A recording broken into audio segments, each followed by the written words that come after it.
안녕하세요. 톡톡 증산도 시즌2 진행을 맡은 이미양 포정입니다. 전희수 소호사님과 하민석 포정님 자리에 모셨습니다. 안녕하세요. 안녕하세요. 네, 지난 시간에는 선천 성자들이 전한 상제님 강세의 소식에 대해 알아보았는데요. 이번 시간에는 하나님의 강세를 준비하신 분들에 대해서 알아보고자 합니다. 소호사님, 포정님, 그 하나님 강세를 준비하신 분들도 계셨다는 거에 굉장히 제가 놀라운데요. 하나님의 강세를 이렇게 준비한다는 것이 어떤 의미인가요? 그러니까 우리가 이제 대통령의 어떤 그 행보를 좀 보면 좀 이해하기 쉬운데, 어떤 국가 재난 시에 대통령이 그 현장에 찾아가기 전에 그 여러 이제 보좌진들이 먼저 그 현장을 이제 먼저 답사하고 어떤 동선으로 이렇게 움직일지도 다 사전에 다 모의하고, 그리고 실제로 오셔가지고 또 같이 이렇게 같이 보필하면서 움직이는 것처럼 상제님이 오실 때도 미리 이렇게 힌트를 주고 그 사전에 이게 준비할 수 있도록 세팅을 다 했다라고 또 이해를 하시면 좀 쉽지 않을까 생각이 듭니다. 네. 네, 그렇게 예를 들어 주시니까 설명 쉬운데요.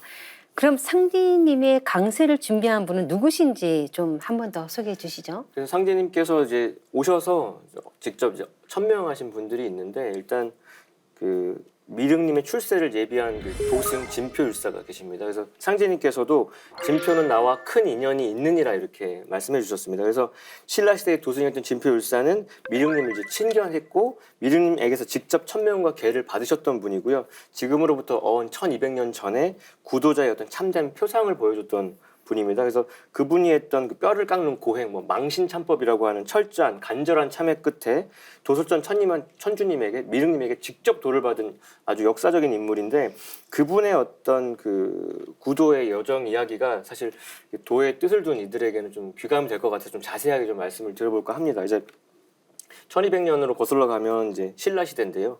거기 이제 지금의 김제시 만경읍에서 이제 태어나셔가지고 어릴 때 부처의 상이었다 그래요. 귀여움도 많이 받고 또 이게 총명해가지고 3살 때 막 불경도 이렇게 다 아버지 앞에서 읊었던 아이인데, 진표율사가 구도를 다짐하게 된 사건이 이제 11살 때 터집니다. 아이들이니까 뭐 이제 개굴가에서 놀 수 있죠. 개구리를 잡아다가 이제 버들나무까지 깬 거예요. 입하고 배를 꿰가지고 놀다가 뭐 이제 밥 먹으러 가야 되니까 집에 갔는데, 그 이듬해 다시 그 개울가를 갔더니 작년에 자신이 이렇게 꿰어놨던 개구리들이 아직도 살아서 개굴개굴 하고 있는 모습에 그냥 충격을 받아버려요. 거기서 이제 이 생명의 그 괴로움, 고귀함, 그러니까 어찌 입과 배가 저렇게 꿰어가지고 해를 넘기면서 괴로움을 받았냐 이렇게 탄식하면서 참회의 어떤 뜻을 갖고 이제 과연 그럼 인생이란 무엇인가, 삶이란 무엇인가에 대한 깊은 어떤 회의감 속에서 부모님의 그 부친의 허락을 받은 다음에 12살 때 이제 출가를 합니다. 출가를 한 곳이 이제 금산사예요. 이제 숭제법사님께 이제 계를 받는데, 계를 받을 때 또 숭제법사께서 이 진표율사에게는 이렇게 이제 당부를 해요. 너는 이 계법을 가지고 미륵님 앞으로 가서 간절히 법을 구해 참회해서 직접 계를 받아서 세상에 널리 전하라는 이런 하명을 받고서요. 이제 명산을 찾아다니면서 구도를 하다가 이분이 이제 딱 찾은 곳은 이제 부안 변산에 있는 부사위 방장입니다. 그 해가 신라 경도광 19년이니까 760년 경인데, 거기 가보셨나요? 가보면은 정말 무섭거든요. 진짜 심장 약하면 이제 후들거리는 곳이에요. 그러니까 높이가 한 해발 509m, 진짜 거기 떨어지면 돌아올 수 없는 강을 넘는 곳에서 그 한 사람이 겨우 기거할 수 있을 정도의 작은 암자에서 천일을 이제 정하고 37일 공부, 21일 공부를 계속 이어갑니다. 천일 공부 해보시면 이제 3년 채우는데 3년이 돼도 이제 수기를 못 받았어요. 수기라고 하는 게 이제 부처가 이제 발심한 중생에게 너는 성불할 거라고 힌트를 주는 건데, 너 합격할 거야 이건데, 그런 게 전혀 없으니까 이제 좌절해가지고 우리 다혈질이셨나 봐. 거기서 바로 뛰어내리시는 거죠. 오죽했으면인데, 그래서 떨어지는데 보통 사람 같으면 이제 완전히 이제 산산조각이 나야 되는데 청이 동자, 푸른 옷을 입은 동자가 다시 들어 올려놓은 거예요. 그때 이제 용기를 좀 얻습니다. 나의 공부를 하늘에서 보고 있구나. 그래서 다시 발심을 해가지고 하는데, 그때 결심한 방법이 망신참법이에요. 그거 이제 불교 수행서에 보면은 절대 따라하지 마시오라고 이제 주석에 붙어 있을 정도로, 그러니까 바위로 이제 몸을 쳐가면서 철저히 참여하는 겁니다. 그러니까 7일째 되는 날에 무릎이랑 팔꿈치가 다 떨어져 나가요. 저는 그게 눈에 그려져요. 응급실에 이제 다쳐서 오는 분들이 그러니까. 근데 완전히 몸을 버리기로 결심하니까 그렇게 할 수 있는 거죠. 근데 그 몸을 지장보살께서 오셔가지고 치유를 해주십니다. 지정보살만 봐도 사실은 공부가 많이 된 거예요. 사실 그 불가에 있는 분들 지장보살 찾는 염도 많이 하시는데 당신의 목적이 지장보살 보려고 한 게 아니라 미륵부처님이 목적지였기 때문에 거기서 용기를 얻어가지고 21일을 더 정진을 하죠. 그때 비로소 이제 상제님께서 미륵부처님께서 지장보살과 도솔천에 이제 그 백성들을 거느리고 내려와서 뭐라고 이렇게 하시냐면 이마를 이제 어루만져 주시면서 잘하는구나 대장부여, 이처럼 개를 구하다니 신명을 아끼지 않고 간절히 그에 참회하는구나. 내가 한 손가락을 튕겨서 수미산을 무너뜨릴 수 있으나 너의 마음은 불태전이다. 네 마음은 내가 못 물리친다 할 정도로 이제 극찬을 하시고, 이때 미륵부처님께서 진표율사에게 삼법이랑 와바를 전하시고 그때 친히 내려주신 법명이 바로 진표입니다. 그 진표가 그러니까 진리의 표상이죠. 너가 진리의 대표 선수라는 거예요. 그러니까 하나님이 칭찬했던 구도자가 이제 진표율사님이신데, 그래서 그 미륵님으로부터 뭐 점찰경 2권, 증거강자 189개를 받아서 결과적으로 이걸로 이제 세상에 그 남을 구제하는 뗏목을 삼으라고 하시고, 이제 미래까지 말씀하시죠. 너는 이 몸을 버리고 대구광의 몸을 받아서 도습전에 태어난다 하시고, 또 몇 가지 하명을, 미륵신앙의 어떤 그 터전을 닦으라는 하명을 받고 이제 구도의 어떤 여정이 이제 본격적으로 시작이 되죠. 이제 미륵신앙이 비로소 이 동방 땅에서 시작이 되게 됩니다. 네, 진표율사에 대한 한 생애를 이렇게 그림으로 이렇게 그려지듯 느껴지는데요. 석가모니는 미륵 하생경에서 하늘의 주님이신 미륵불이 사람들을 성숙해 하기 위해 바다에 둘러싸인 동방의 나라에 강세한다고 하셨는데요. 진표율사의 그 미륵불 칭견은 이와 관련이 있다고 할 수 있겠네요, 수호사님? 네. 좀 전에 하포정님께서 그 진표 대성사님의 그 구독이 쭉 이제 설명을 하셨는데 참 그 숙연해지고 그분의 그런 구도의 열정과 희생 그런 것이 있었기 때문에 제가 이 자리에 앉아 있구나 이런 것을 다시 한번 생각하게 되는 말씀이었다고 생각합니다. 진표율사의 그 미륵불 친견, 그 미륵부처님께서 사실은 이 친견이지만은 그 과정을 이렇게 살펴보면 사실 이 생명을 걸고 구도를 하시니까 미륵부처님께서 직접 찾아오셨거든요. 네. 맞아요. 예, 이건 대단한 그 이 진표율사께서 어떤 그 결심과 각오로 그런 서원으로 구도를 했는가 이런 것을 이제 그 한번 짐작해 볼 수 있는 이런 일화인데요. 이 석가모니 부처님의 그 가르침을 보면 그 미륵 상생경에서 이제 이런 가르침이 있습니다. 자신이 열반에 든 뒤에 중생들이 부지런히 이렇게 수련을 해서 도설천에 왕생해서 미륵님께 귀의를 해라 이런 가르침이 있거든요. 하지만은 사실은 이 미륵 상생경의 그 가르침의 최종 목적은 도솔천에 가는 것이 아니라 그 도솔천에 이 오르라고 한 그 말씀의 본이라고 하는 것은 본래 뜻은 뭐냐 하면은 장차 미륵님께서 말법 시대에 다시 인간 세상에 하생을 하실 때 그때 미륵님을 쫓기 위해서 따르기 위해서 이제 도솔천에 이제 귀의할 것을 강조하신 그런 말씀이거든요. 그러니까 다시 정리해서 말씀을 드리면 도솔천에 계시는 미륵님께서 결국에는 이 먼 미래에 그 당시로부터 먼 미래에 말법 시대에 인간 세상에 내려오셔서 용화 3회의 그런 설법 도량을 열어서, 이것은 용화 3회의 설법 도량이라는 것은 쉽게 말씀드리면 그 미륵 부처님을 모시는 구도의 도장입니다. 구도의 도장을 이렇게 표현한 거거든요. 그래서 거기에 이제 참여해서 그런 용화 세계의 복락을 함께 미륵님을 모셔서 함께 누려라, 이런 그 의미가 있다고 봐야 됩니다. 그래서 미륵님을 친견한 이제 진표 대성사께서는 이 구도 당시 미륵님을 친견했을 때 두 가지 소원을 빕니다. 첫 번째가 뭐냐면은 미륵님께서 우리 강토에 하생해 주실 것을 발언하고 그 언약을 얻으시거든요. 그것이 첫 번째고, 두 번째는 진표대성사님 당신을 이 대환란의 때에 큰 일꾼으로 써 주십사 하는 그런 그 소원을 이렇게 고합니다.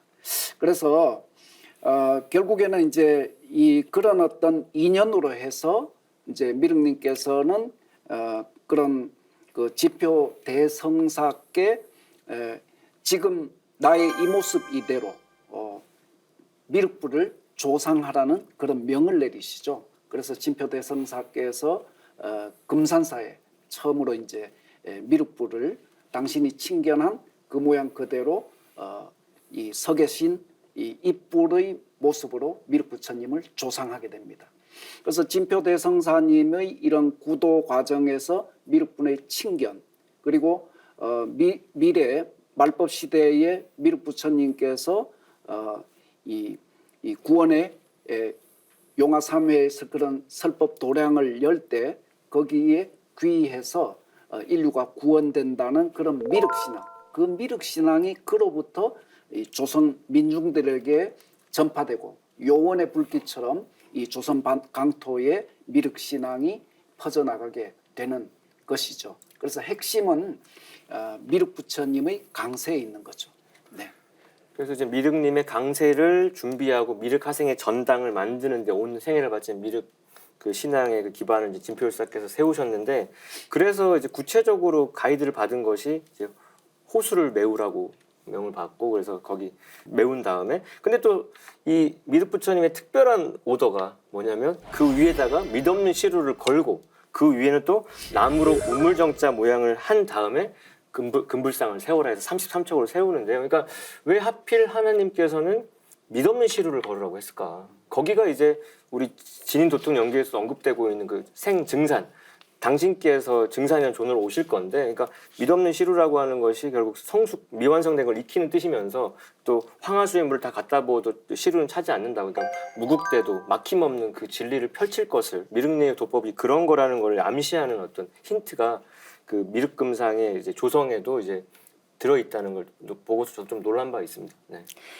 저도 그 성지순례에 금산사에 가서 미륵불을 보았는데요. 그 좌불로 앉아 계신 석가 부처님과는 아주 비교가 안 될 정도로 크게 이렇게 이불로 서 계시는 그런 미륵님을 이렇게 대하면서 굉장히 그 위엄과 감탄을 이렇게 이룰 수가 없습니다. 네, 그 진표율사의 그 구도에서 느낀 점이 있다면 무엇인지 좀 설명해 주시겠어요? 네.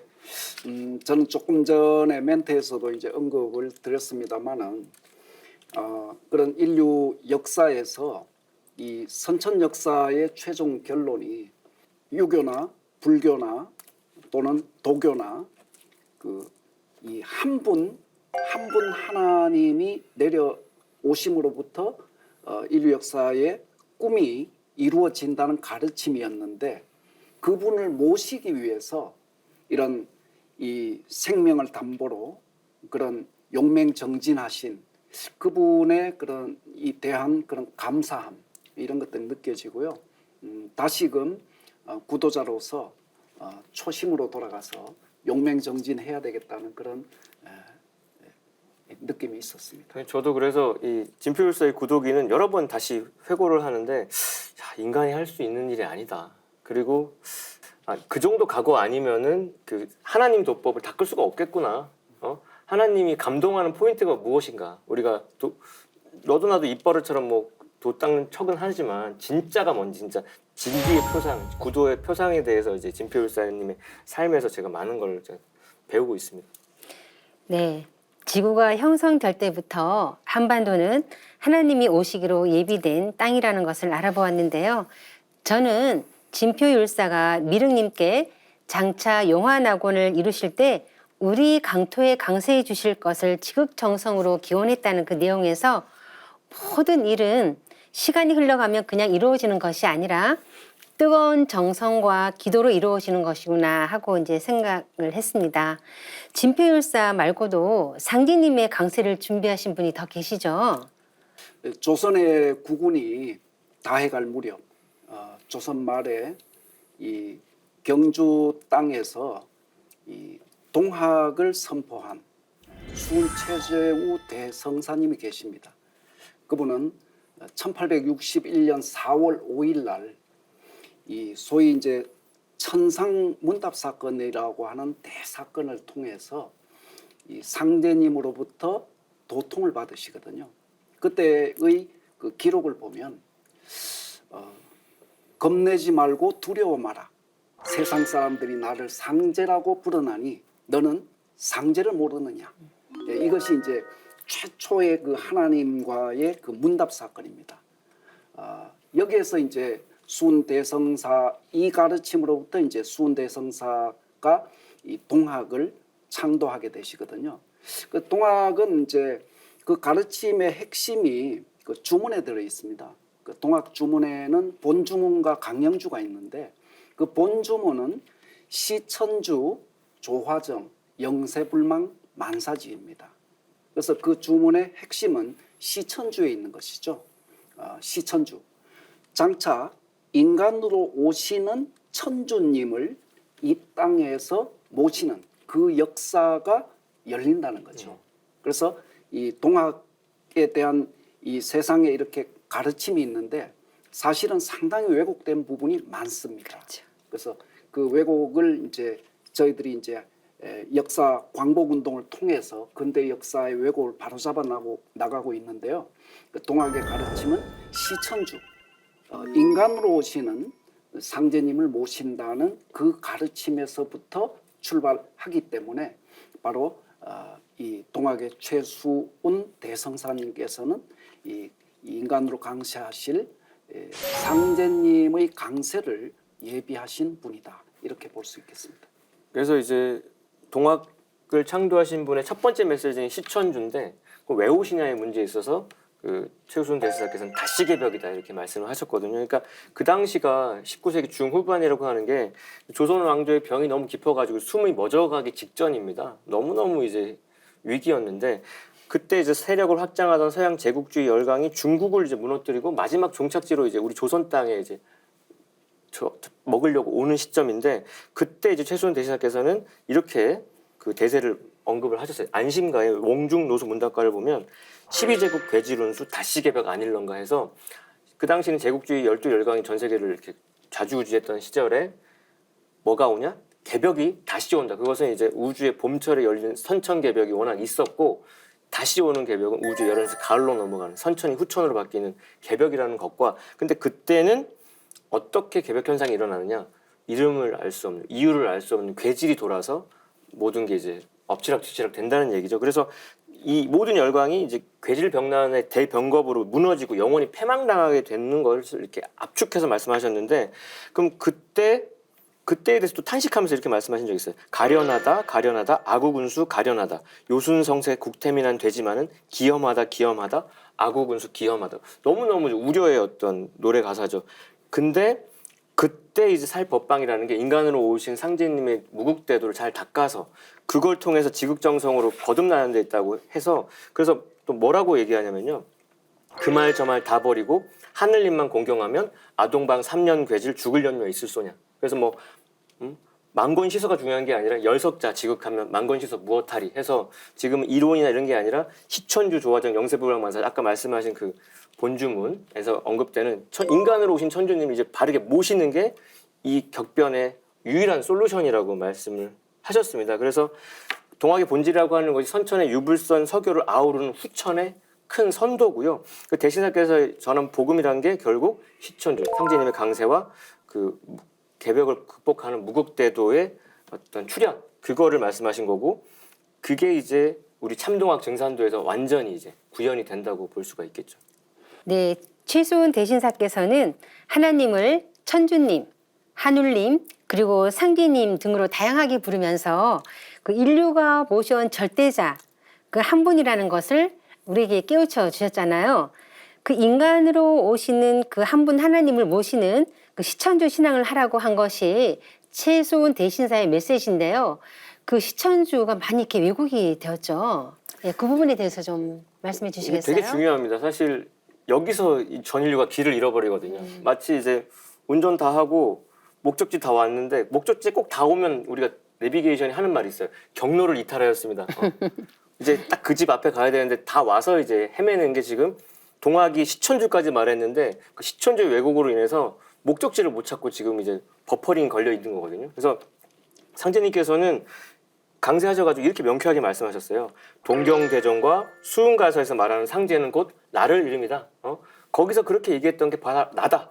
동학 가르침에서 가장 중요한 사실이 뭐냐면 최수은 대신사께서 상제님을 이제 인간과 신명, 천지 만물의 아버지로 인식을 하셨고 상제님께서 나를 아버지라 부르라고 했던 진짜 이제 서교의 가르침이 동학에서 다시 완성이 되는 건데 근데 최수은 대신사는 직접 체험을 했기 때문에 그 천상문답 사건이라는 전무후무한 사건을 겪고서 잊을 수 없는 그 각성이 돼 있었지만 그 제자가 되는 2대 최시영, 3대 이제 우리 손병희까지 가서는 그게 체험이 없으니까 이제 이론으로 흘렀습니다. 그래서 시천주 사상이 해월 최시영을 넘어가면서 양천주로 바뀌죠. 그러면서 의암 손병희에 가서는 인내천으로 하나님께서 이렇게 아까 말씀하신 대로 하늘님, 천주님, 상제님 여러 용어를 썼던 것은 그 말들에 얽매이지 말고 딱 그 한 분이 나를 제대로 인식하라는 거였는데 그것까지 완전히 망각해서 인격신이 완전히 말살돼 버리다 보니까 지금 우리가 방황을 하게 됐죠. 그래서 왜 그랬냐?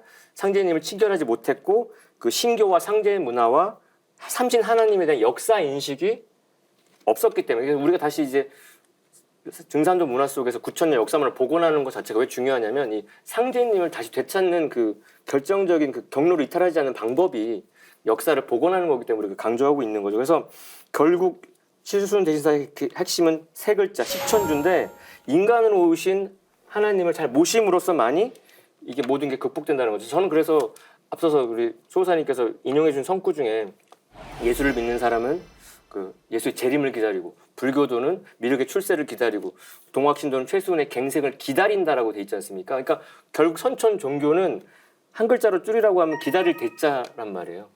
근데 최수은 대신사는 시천주를 강조했단 말이에요. 근데 대자랑 시자를 보면은 글자 하나만 지우면 돼요. 그러니까 근데 이 인류의 그 구도사가 정신사가 요 획 하나를 지우는데 수많은 사람들의 희생, 그 헌신, 수천전이 걸렸던 건데 이제는 단순히 뭐 인내처럼 떨어진 그게 아니라 시천주의 그 본질을 다시 되찾아야만 되는 시간이 때라는 게 이제 중산주의 이제 천명이죠. 그래서 상제님께서도 인내천 사상이 막 퍼졌을 때 당시에 이제 천은 천이요, 인은 인이니 인내천이 아니니라 이렇게 그리고 최수은 대선사의 그 가르침이 참으로 훌륭했다라고 찬탄하신 바 있습니다. 네, 저는 조금 더 부연을 해드리면 이 동학과 이런 상제님은 어떤 관계가 있느냐 여기에 이제 제가 부연을 하려고 이런 설명을 드렸습니다. 상제님께서는 나의 가르침이 참동학이다 이렇게 말씀하셨거든요. 나의 가르침 참동학이다. 그러니까 동학에다가 참 진짜, 진짜 동학이다 이런 뜻이죠. 진짜 동학이다. 그래서 상제님의 그 가르침의 대세는 동학의 경전을 통해서도 뭔가 우리가 더듬을 수 있죠. 하지만 그 참동학을 통해서 인간으로 오신 상제님의 가르침을 이제 제대로 알 수 있는 것인데요. 그 다음에 또 다른 말씀은 동학 주문의 시천주 조화정이라고 하였나니 나의 일을 이릅니다. 이렇게 말씀하셨거든요. 이 시천주는 반복돼서 설명이 됐지만은 장차 오실 인간으로 오신 천주님을 이 역사에 모시고 영원토록 조화로운 그런 세상을 살아간다는 그런 의미가 있지 않습니까? 그 다음에 이제 상제님께서 그러면 왜 그 시대 많은 인물들 중에서 최수은 대성사를 택했느냐? 거기에서 상제님은 수은이 성경신이 지극하기 하다는 지적을 하셨거든요. 그래서 이건 조금 본 설명하고는 약간 부연된 설명이지만은 이 어떤 이 인생의 참기를 만나기 위해서 부도의 참기를 만나기 위해서는 결국 그 기준은 하나님께서 보시는 기준은 이 정성, 성경신이구나. 네. 이런 것을 우리가 알 수 있는데요. 그래서 최순 대성사를 택해서 내가 청강서를 내려 대도를 열게 하였더니 순이 능히 대도의 참빛을 열지 못함으로 그 기운을 거두고 신민년에 직접 강세하셨다. 이런 말씀이 있습니다. 그래서 순대성사가 당시 상제님의 대도는 무국대도지 않습니까? 무국대도. 그리고 이 무국대도라고 하는 것은 선천의 그 유불선 이 종교 문화의 가르침의 진액을 뽑아서 뭔가 그것을 바탕으로 해서 뭔가 그것을 수용하고 그 가르침을 초월한 가르침을 무국대도라고 하는데 선천 종교의 범주에서 벗어나지 못했던 거죠. 유교라고 하는 그 조선 시대의 국가 통치 근간이 되는 그 틀을 벗어나지 못했던 그 이유 때문에 천명과 신교를 거두셨다는 거예요. 그리고 8년 후에 친히 이제 상제님께서 이 땅에 강세하시게 되거든요. 그래서 이 동학의 순대성사께서는 그 시명이 바뀌어서 장차 신교 문화의 대부흥 시대가 열린다 이런 선언을 했다고 볼 수가 있습니다. 왜냐하면 이 신교 문화가 이 인류 문명의 뿌리 시대가 되었던 그 과거 역사를 보면 그때 천재 문화가 있었는데 신교 문화 가르침의 핵심이 뭐냐 하면은 상제님 신앙이거든요. 그렇죠. 예. 그러니까 동학에서 동학을 신교 문화의 대부흥이라고 본부 김정설 선생께서 정의하신 이런 핵심은 뭐냐면 다시 상제님 신앙의 이런 문화가 우리 문명사에 들어온다는 거죠. 이런 것이 이제 동학 가르침의 이제 결론이거든요. 그래서 그렇지만은 이제 이런 동학의 가르침을 펴던 순대성사를 이 조선의 조정에서는 뭔가 이렇게 혹세무민하고 그런 어떤 이런 죄명을 붙여서 처형하게 됩니다. 그래서 1864년 갑자년에 3월 10일 대구 장대에서 처형을 당하게 되신데 마지막 남기신 말씀을 보면 이런 말씀이 있습니다. 전 40은 뇌련이와 후 40은 니련가. 이 천하의 무국대도가 더디도다 8년이 더디도다 이런 말씀이 있습니다. 이 말씀은 뭐냐 하면은 순대성사가 갑자년에 처형되는 그로부터 8개 갑자에 응해서 8년 후에 바로 예비했던 그 우주의 참 하나님 조화주 하나님께서 직접 인간으로 강세하신다는 그 말씀을 남기고 마지막으로 처형되시죠.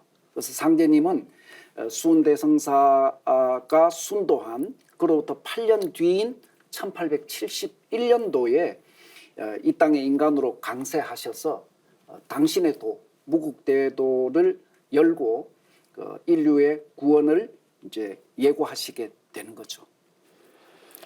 네, 소호사님 말씀을 들으면서요. 최수 대신사께서 비록 천명은 다 이루지 못했지만 그 동학에서 외친 참 하나님의 강세와 또 다시개벽 소식은 조선의 백성들에게 굉장히 그 희망이면서 상제님을 맞이할 수 있는 그런 준비를 하도록 했던 것 같습니다. 상제님을 모셨던 성도님들 중에서 동학을 신앙했던 그런 분들도 많은 걸로 알고 있는데요. 그 이유도 바로 이런 강세 소식과 다시개벽 소식 아니겠습니까? 그 진짜 아까 소호사님 말씀하신 그 최수은 대신사의 마지막 그 처형 장면이 좀 아직도 전 그림이 그려지는데 그게 원래 그 한 번에 망나니가 목을 못 쳤다고 하잖아요.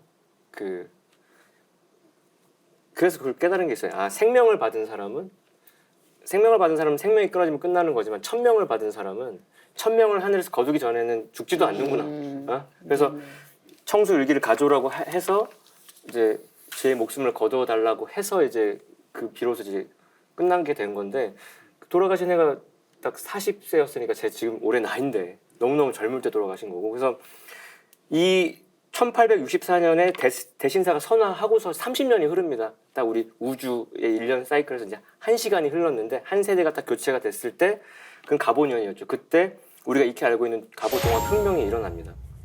탐강원이 학정과 가렴 주고 그 횡포가 극에 달하니까 이제 그 분노가 터져가지고 터지겠죠. 그게 이제 지금 동학을 다룬 드라마 녹두꽃을 통해서도 이제 우리가 생생하게 다시 그걸 재현을 했고요.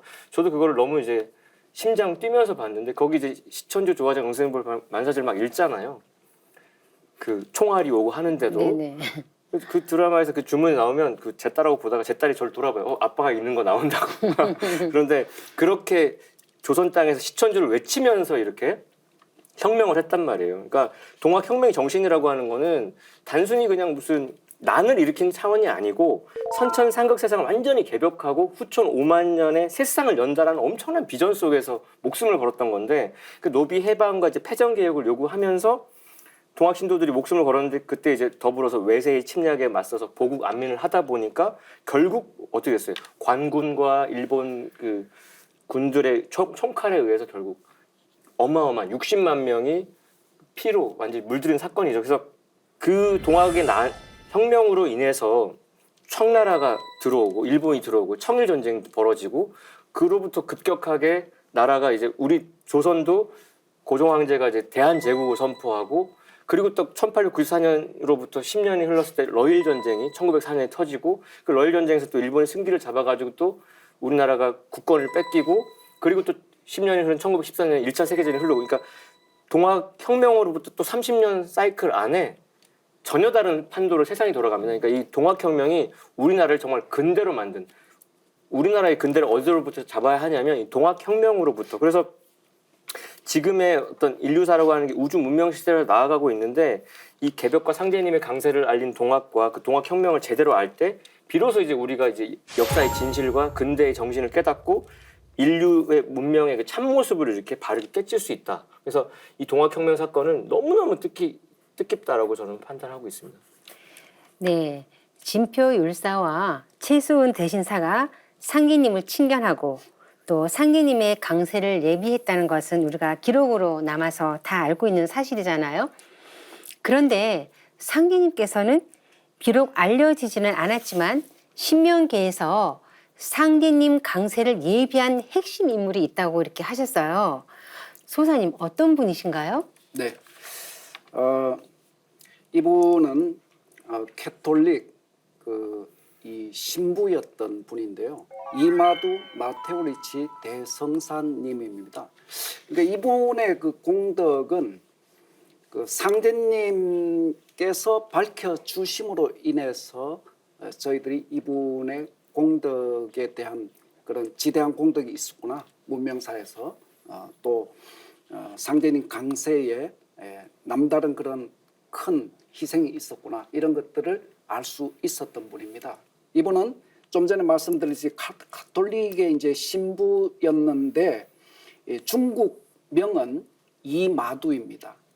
이태리 태생이시고 예수회 소속의 신부님이었어요.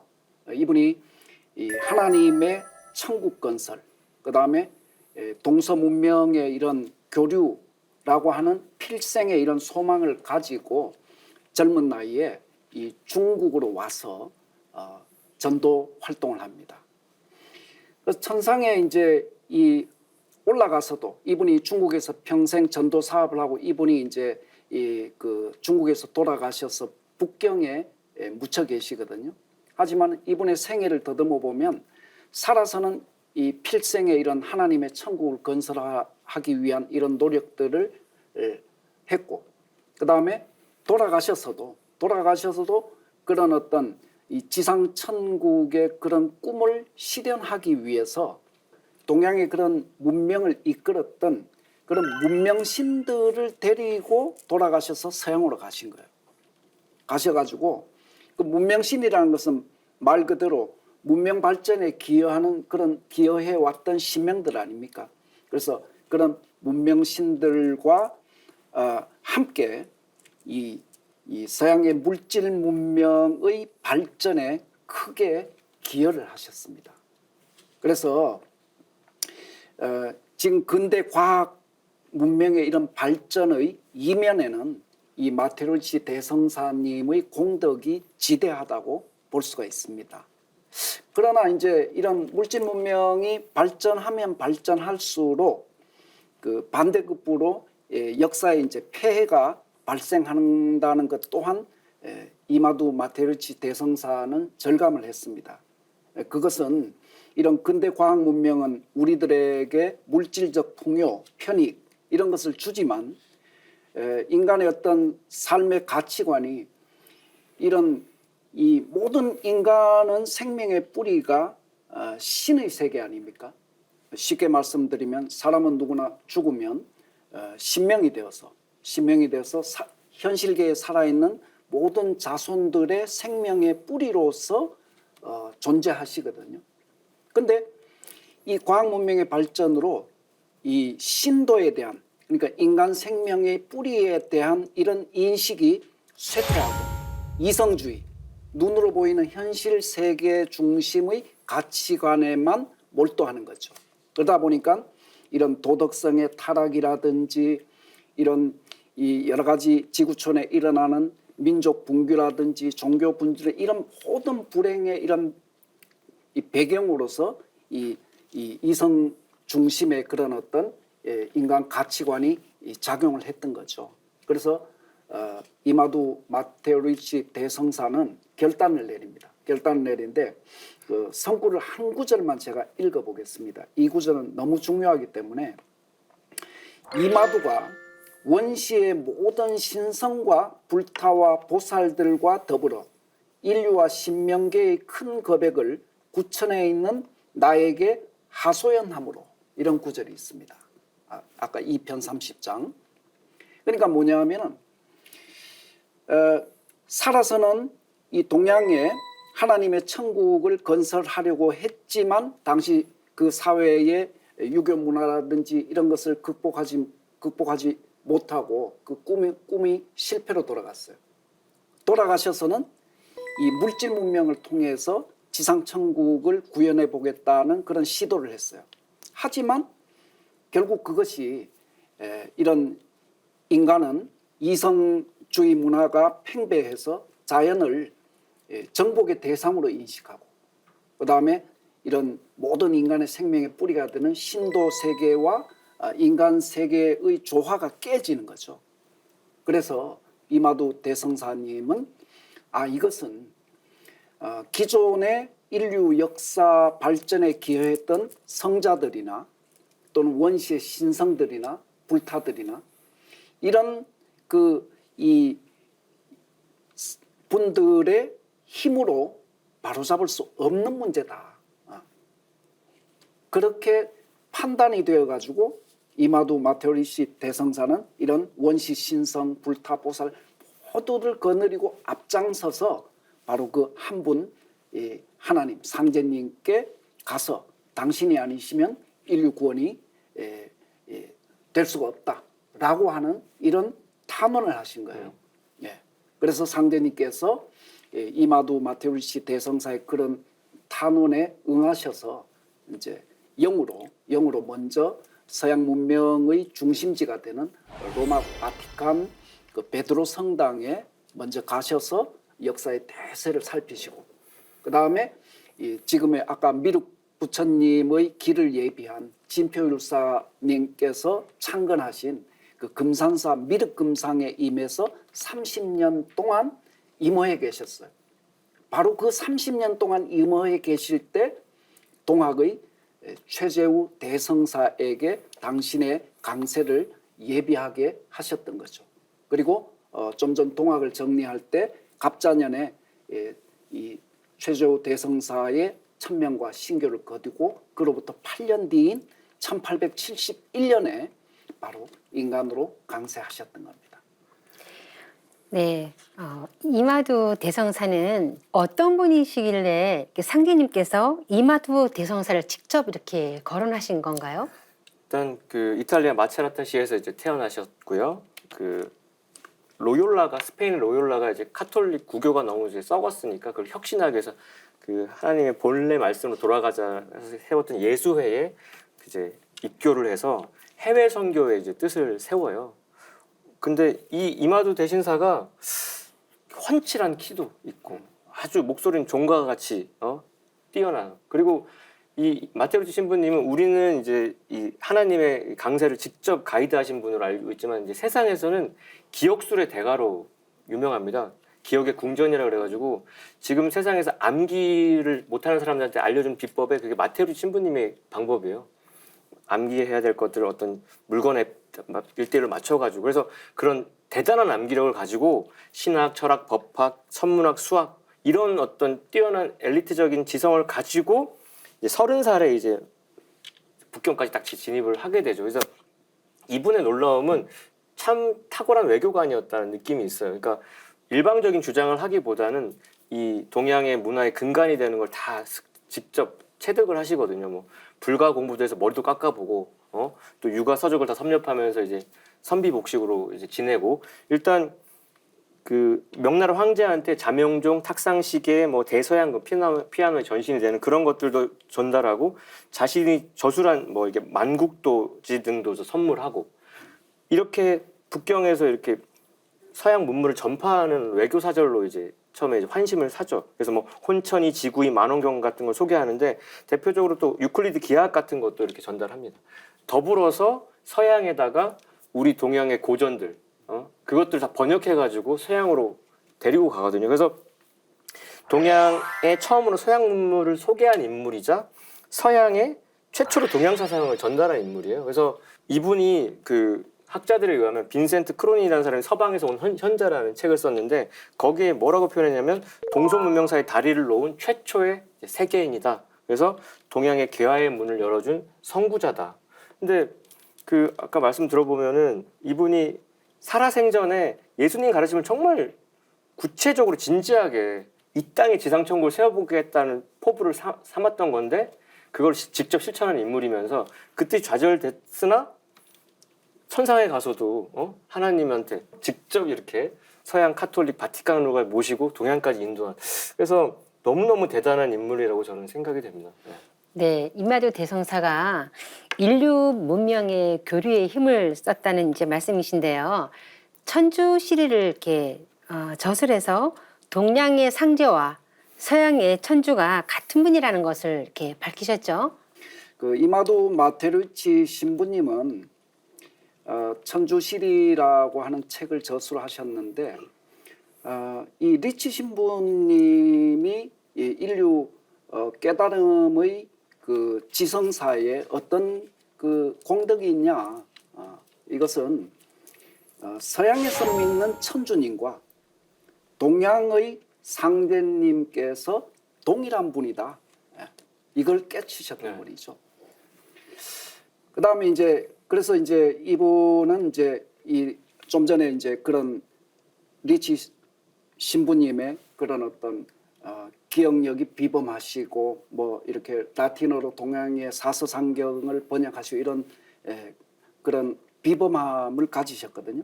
그래서 동양의 이런 사서삼경 뭐 이런 것도 중국어를 라틴어로 이렇게 번역했지 않습니까? 그래서 이런 고전을 공부하다 보니까 이 동양의 이런 상제님과 천주님이 동일한 분이구나 이런 것을 깨치게 되신 거죠. 그래서 이 깨달음의 최종 열매로서 이분이 이제 남기신 저서가 뭐냐면 바로 좀 전에 사회자님께서 말씀하신 천주시리라고 하는 책입니다. 그러니까 문자 그대로 번역하면 천주시리라는 것은 천주님의 참뜻, 천주님이 누구냐 이런 제목이라고 볼 수가 있거든요. 그래서 이 책은 단순 교리 해설서가 아니고 이 동양의 이 유불선 이런 가르침과 그 다음에 서양의 이런 캐톨릭 그 성경의 가르침이 있지 않습니까? 그래서 이 동양 유불선 이런 가르침을 바탕으로 해서 캐톨릭을 이해시키는 이런 방식으로 이제 저술이 되어 있습니다. 그래서 이 천주시라고 하는 책은 이 동서 정신 세계의 정수를 동시에 관통한 그런 최초의 인문학적 금자탑이다. 뭐 이렇게 칭송을 해도 과언이 아니라고 이렇게 생각을 합니다. 그래서 이 책에서 이제 다시 말씀드리지만은 대성사는 서양 가톨릭에서 신앙하는 천주님이 이 동양의 고전에서 이렇게 가르치고 있는 바로 상제님이다라고 하는 진리 선언을 하게 됩니다. 그래서 그 기록을 하나 두 가지만 제가 발췌를 해봤습니다. 어떤 구절이냐 하면 오국 천주는 즉 화은 상제니라 이런 구절이 있습니다. 해석을 하자면 내 나라에서 천주님이라 불리는 분은 중국에서는 상제라고 불리는 분이다. 두 번째 그 천주시리의 기록은 역관 고사하야 이지 상제 여천주 특이 이명야라 이런 구절이 있습니다. 그러니까 중국의 고전을 검토해 보니까 상제님과 아버지 하나님이신 천주님은 이름만 다른 것이고 동일한 분이라는 이런 구절이죠. 그래서 좀 전에 말씀드린 것처럼 바로 이마두 마테리치 대성사님의 공덕은 뭐냐면 동서양 그 하나님 보편적 하나님관을 정립한 이런 분이다. 하나님이 동양에서 믿는 하나님과 서양에서 믿는 하나님이 다른 분이 아니다는 거죠. 한 분이라 이거죠. 이것은 이 동서양의 이제 이 하나님관에 대한 정립은 이분이 대부분의 성직자들은 내가 믿는 종교의 하나님관의 세계에 갇혀 있거든요. 그렇죠. 근데 이분은 이걸 뛰어넘었거든요. 그러니까 아까 이제 우리 하포정님께서는 이런 어떤 리치 신부님의 외교술로서 이렇게 많은 성신들을 모시고 갔다. 이런 표현을 하셨고 저는 또 다른 표현으로 만약에 리치 신부님께서 하나님은 한 분이라는 이 깨달음이 없었다고 하면 과연 리치 신부님께서 그 많은 성신들을 설득을 해서 상제님께 탄원하러 가실 수 있었을까? 그렇죠. 이렇게 정리를 해보겠습니다. 그래서 아까도 설명드렸지만 그래서 그 하나님의 이 천국 건설에 대한 꿈은 최종적으로 리치 신부님께서 하나님의 강세를 탄원함으로써 리치 신부 개인 신앙의 그런 꿈도 하나님 강세를 통해서 이렇게 실현이 되어 들어갔던 거 아닌가 이렇게 생각을 합니다. 저도 이제 리치 신부님이 돼가지고 이렇게 생각을 해보면 당시는 아마 중국 사람들은 하나님 모를 거라 생각하고 왔을 거예요. 그렇죠. 네. 근데 와봤더니 깜짝 놀랄게 내가 모시던 분하고 똑같은 분을 여기서 모시고 있었다는 거죠. 우리가 어릴 때 뭐 다른 그림 찾기 하는데 뭐 틀린 그림 찾기가 말이 틀렸으니까 다른 그림 찾기가 아니라 그분은 이제 같은 그림을 찾아낸 거죠. 공통점을 찾아가지고 아마 소름이 끼쳤을 것이고 그래서 더 당당하게 이제 행보를 하셨을 텐데 그래서 보면은 그분의 어떤 공덕이란 게 보편적 신관, 동서 문화를 회통하는 보편적 천주관을 이렇게 성립을 한 거예요. 그러니까 세상이 하나로 돌아갈 수 있게끔 근간을 만들었으니까 하나님도 모실 수 있는 그 자격이 부여된 건데 그래서 이 사상이 조선 후기 실학자들한테 영향을 주죠. 이 책 한 권이, 이 천주시라는 책 한 권이. 그래서 기독교 문화와 유교의 문화의 신관이 창조적으로 통합하는 계기가 마련이 됩니다. 우리나라의 이제 천주교라고 하는 게 그렇게 이제 씨앗이 발화가 됐는데 그래서 정약용 선생도 다산 선생도 그 신유학의 그런 이기론적인 논쟁을 지향하자 이게 무슨 의미가 있냐 그러면서 우주를 다스리시는 어떤 이성적 실체로서 인격적인 천주님을 받아들여야 한다고 주장을 하게 되는데 그 주장할 수 있는 근거에는 천주시리에서 이렇게 표명한 게 있으니까 그런 거고요. 그 후에 이제 천주시리에서 전한 천주가 결국 동양의 시천주로 해서 인격신으로 완전히 드러나게 된 거니까 이 진리 릴레이 이어 달리기에서 이게 접합되는 부분들이 좀 소름이 끼칩니다. 사실은 이 역사를 쭉 보면서 보면은 그래서 이로써 지구촌 인류가 동일한 천주 신앙의 체계를 갖게 되는 이제 결정적인 전기를 마련하게 된 거고 그러니까 리치 신부님은 동서 구원관과 신관을 통합하는 그 일을 역사상으로 처음 했다. 그러니까 진짜 노벨 무슨 상 하나 줘야 하는 분 아닌가 생각이 듭니다. 천주교에서 하나님을 부르는 호칭인 천주라는 용어를 처음 창안한 분이 이마두 대성사시잖아요. 그래서 상제님께서는 이마두는 세계에 많은 공덕을 끼친 사람이라 현 해원 시대에 신명계의 주벽이 되나니 이를 아는 자는 마땅히 경홀치 말지어다라고 하셨습니다. 이렇게 수많은 성자와 철인들의 사무친 정성과 기도를 들으시고 마침내 우주의 조화주 하나님께서 인간의 몸으로 이 세상에 강세하셨는데요. 그분이 바로 1871년 이 땅에 오신 증산 상제님이십니다. 지금까지 상제님의 강세를 준비한 성자들에 대해 알아보았는데요. 진표율사와 최소원 대신사 그리고 이마두 대성사께서 인류에 지대한 공덕을 끼치셨음을 알 수 있는 시간이 되었습니다. 다음 시간에는 성자들과 인류의 간절한 기도를 들으시고 마침내 동방의 이 땅에 강세하신 조화주 하나님, 증산 상제님에 대해 알아보는 시간을 갖겠습니다. 지금까지 시청해주신 시청자 여러분 감사합니다.